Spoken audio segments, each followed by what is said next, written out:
Iran અને America વચ્ચે જે માહોલ સર્જાયો છે એની અસરો ધીરે ધીરે સમાજના દરેક વર્ગ ઉપર પડી રહી છે, પરંતુ તેમાં પણ વધુ શોષવાનો વારો ખેડૂતનો આવ્યો છે.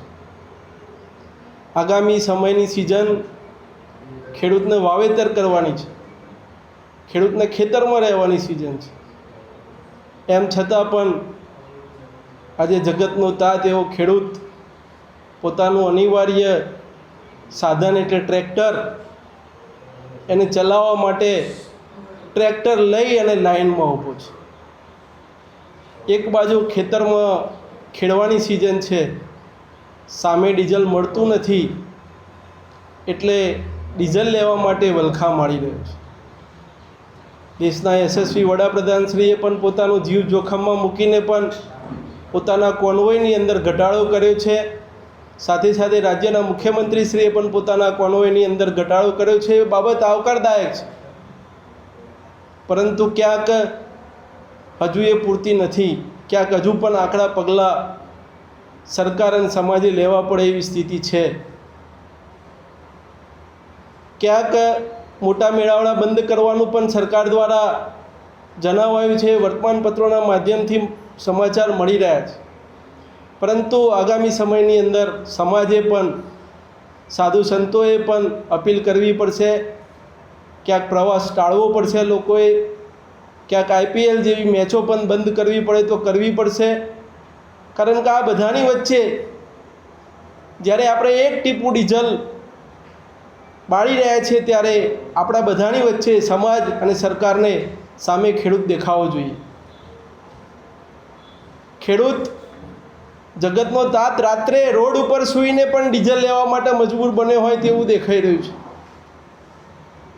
અને સામે ક્યાંક આપણાથી કોઈ મોંઘા ડીઝલ બાળતી, ઓછા ડીઝલની એવરેજ આપતી ગાડીઓમાં આપણે ફરીએ એ આપણા માટે પણ સારી બાબત નથી. ક્યાંક લોક સાહિત્યકારોએ પણ ચિંતા કરવી પડશે, ક્યાંક ડાયરા બંધ કરવા પડશે, પ્રવાસ ઘટાડવો પડશે.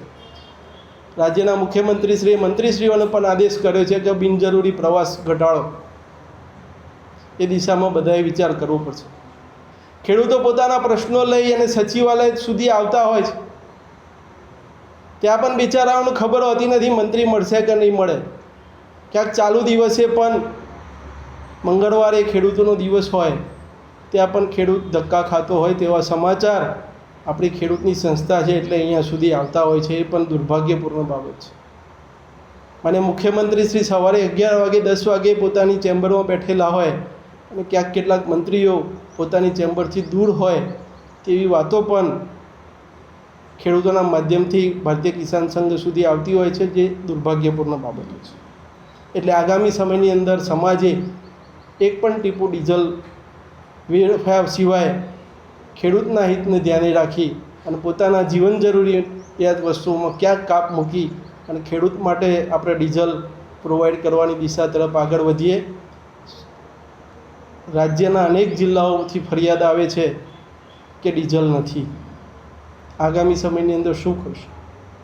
જો ખેડૂતની સિઝન ફેલ થશે તો એની સીધી અસર આપણી ભોજનની થાળી ઉપર આવવાની છે. એટલે મિત્રો, આપણા માધ્યમથી સમાજના દરેક વર્ગને ફરીને અપીલ કરું છું કે ખેડૂતને પ્રાધાન્ય આપે. અને જે ખેડૂતો જોડે પૂરતો સ્ટોક કદાચ આવી ગયો છે તો એ ખેડૂતોએ પણ ચિંતા કરવી પડશે કે આપણો ભાઈ ક્યાંક લાઇનમાં ઊભો છે, તો વધુ પડતું ડીઝલનો સ્ટોક પણ ના કરીએ. ભાવ વધારાની ચિંતાના આધાર પર પણ કેટલાક લોકોએ સ્ટોક કરવાનું કરતા હોય તેવું પણ ધ્યાને આવે છે.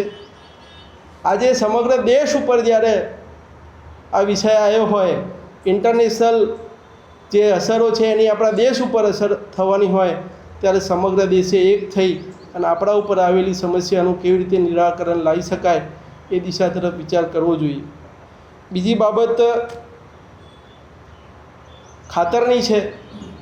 આપણા માધ્યમથી સરકારને વિનંતી છે, અત્યારે ખેડૂત ડીઝલ લેવા માટે લાઇનમાં છે, આવનાર દિવસોની અંદર ક્યાંક ખાતર માટે લાઇનમાં ના ઊભો રહે એના માટેની વિતરણ વ્યવસ્થા સુદૃઢ થાય. ક્યાંક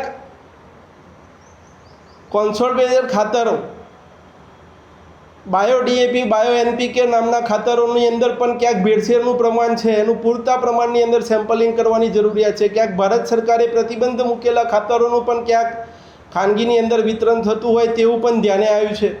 તો એ પણ સંપૂર્ણપણે બંધ કેવી રીતે કરી શકાય એ દિશા તરફ વિચાર કરવાની જરૂરિયાત છે. ક્યાંક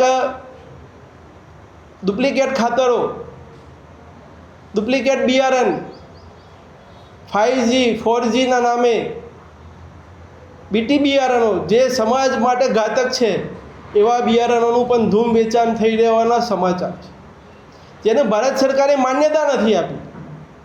એવા ખાતરો પેકિંગ કરીને ખેડૂતોના ખેતરે પહોંચે છે. કાલે એની આડઅસરો આપણે અત્યારથી જ વર્તમાનની અંદર જોઈ રહ્યા છીએ. તો એની શું પરિસ્થિતિ થશે? જે બિયારણની ભારત સરકારે પરમિશન નથી આપી એવા બિયારણો પણ પેકિંગ થઈ અને બજારની અંદર વિતરણ થઈ રહ્યું છે.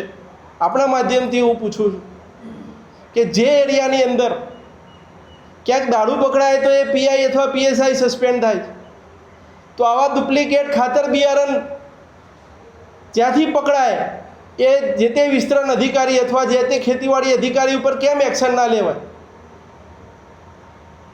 એ દિશા તરફ સરકાર કેમ વિચારતી નથી? એટલે એની ઉપર પણ પ્રતિબંધ આવવો જોઈએ. મેં પહેલાં પણ ભારતીય કિસાન સંઘે થોડા દિવસ પહેલાં ખાતર વિક્રેતાઓ સાથે પણ બેઠક કરી હતી. એની અંદર પણ કેટલાક ઇસ્યુ આવ્યા હતા જેના કારણે ખેડૂત પરેશાન થતો, ખાતર વિતરણ વ્યવસ્થા કરતો એગ્રોનો માલિક પરેશાન થાય, સાથે એની સાથે ખેડૂત પણ પરેશાન થાય. તો એની અંદરથી આપણે કેવી રીતે બહાર લાવી શકીએ? એ વખતે પણ ટેકિંગની વાત હતી. 3 રાજ્યો દ્વારા, મહારાષ્ટ્ર હોય, મધ્યપ્રદેશ હોય, એ રાજ્યોએ ટ્રેકિંગ અને લિંકિંગ પદ્ધતિ ઉપર પ્રતિબંધ મૂક્યો છે. ગુજરાતની અંદર પર ગુજરાત સરકારના મંત્રી દ્વારા વિધાનસભાના ફ્લોર ઉપર એકરારનામું કર્યું છે કે ખાતરોની સાથે અન્ય ખાતરો નહીં આપીએ. માત્ર વિક્રેતાઓ ઉપર નહીં, જે તે ઉત્પાદન અથવા વિતરણ કરતી કંપનીઓ જે ટ્રેકિંગ અને લિંકિંગ કરે છે એ કંપનીઓ ઉપર પણ પ્રતિબંધ હોવો જોઈએ. એ કંપનીઓ ઉપર પણ કાયદેસરની કાર્યવાહી થવી જોઈએ કે તમને યુરિયાની આટલી બેગ લેવી તો ફલાણું ખાતર આટલું લેવું પડશે, આ ખાતર આટલું લેવું પડશે. આ બાબતો જ્યારે વિતરક કરતા એગ્રોના માલિકોએ જ્યારે વિતરણ કરવાનું થાય ત્યારે એમની પણ એ મુશ્કેલીઓ છે. તો એ મુશ્કેલીઓના મૂળ સુધી જઈ અને આ જેમ 3 રાજ્યોના પરિપત્રો થયા છે, યુપી હોય, મહારાષ્ટ્ર હોય, મધ્યપ્રદેશ હોય, એ સરકારોએ પરિપત્રો કર્યા છે. એવો પરિપત્ર જો ગુજરાત સરકારે પણ કર્યો હોય તો એની કડક અમલવારી ખાતર વિક્રેતાઓ, ખાતર વિક્રય કરતી કંપનીઓ અને ખાતરના ઉત્પાદિત કરતા કંપનીઓ ઉપર પણ હોવો જોઈએ. એવું આપણા માધ્યમથી રાજ્યના કૃષિ મંત્રીશ્રી સમક્ષ મૂકું છું.